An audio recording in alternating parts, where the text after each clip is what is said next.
Ministeri Niinistö, aiotte torstaina valtioneuvoston istunnossa nimittää puolustusministeriön uudeksi kansliapäälliköksi puolustusministeriön resurssipoliittisen osaston päällikön Jukka Juustin. Tämä nimitys on herättänyt paljon arvostelua, koska myös nykyinen kansliapäällikkö Arto Räty olisi halunnut jatkaa tehtävässä ja hän on tässä tehtävässä ollut myös hyvin arvostettu. Miksi Jukka Juusti on parempi kansliapäällikkö kuin Arto Räty? Tätä asiaa en voi vielä kommentoida julkisuudessa. Paperit, esityslistat ovat ei-julkisia. Olette jo kommentoineet tätä muun muassa. En sen enempää kuin mitä muutenkaan olen julkisuudessa kommentoinut.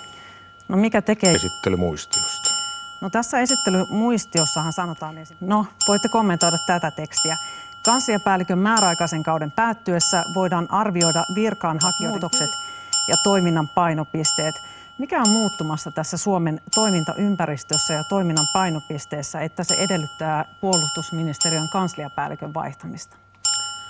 En tuota kommentoi, mutta hallitusohjelmakin lähtee siitä, että Suomi parantaa asemaansa heikentyneessä turvallisuustilanteessa.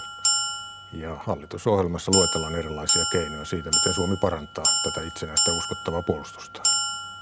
Ja miten tämä liittyy? En kommentoi kansliapäällikköasiaa tässä yhteydessä. No miten paljon tämmöinen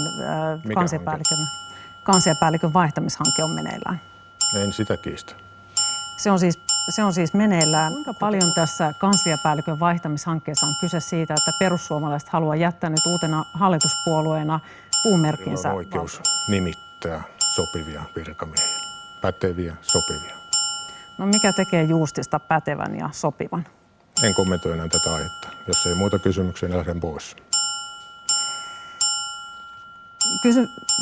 Kysyn vielä sen, että miksi ette kommentoi tätä asiaa tässä vaiheessa? Tämä on ollut julkisuudessa näin paljon. Sanoin jo, että lähden seuraavaksi pois. Lähdenkö pois? You can act like a man! What's the matter with you?